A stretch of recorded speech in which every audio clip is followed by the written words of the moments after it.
Welcome to Andhraprabha. నేను మీ హేమమాలిని. మరి ఈ రోజు రిలీజ్ అయినటువంటి గామి మూవీ ఎలా ఉంది ఏంటి అన్నది ఈ వీడియోలో తెలుసుకుందాం. మరి ఈ మూవీని మనందరికీ అందించిన వారు విద్యాకర్ గారు అన్నమాట.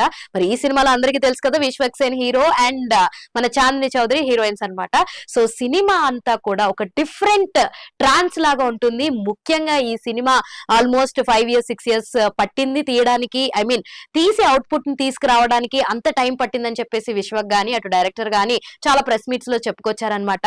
సో అంత టైం ఎందుకు పట్టింది అన్నది మనం సినిమా చూస్తే మనకి బాగా అర్థమవుతుంది. ముఖ్యంగా ఈ సినిమాలో ప్లస్ పాయింట్స్ ఏంట్రా అంటే గనక ఖచ్చితంగా విజువల్స్ అని నేను చెప్తాను. అలాగే బ్యాక్గ్రౌండ్ స్కోర్ అయితే నిజంగానే అల్టిమేట్ ఉంది.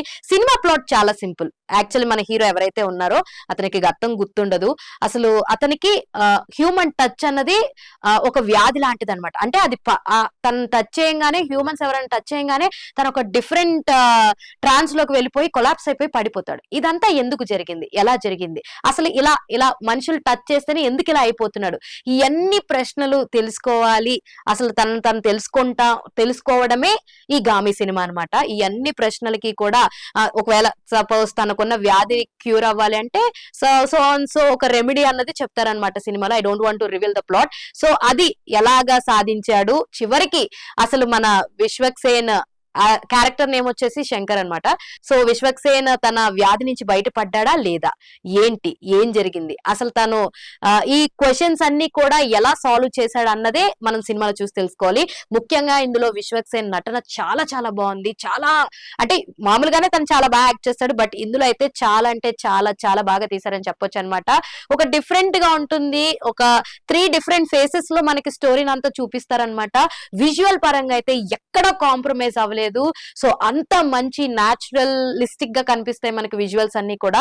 చాలా అంటే ఎక్కువ క్యారెక్టర్స్ ఉన్న క్యారెక్టర్స్ లోనే చాలా అద్భుతంగా చూపిస్తారు. ఇందులో అభినయ్ కూడా యాక్ట్ చేశారనమాట. సో ఆవిడ కూడా చాలా చాలా చక్కగా దేవదాసిగా పాత్రలో నటించారు.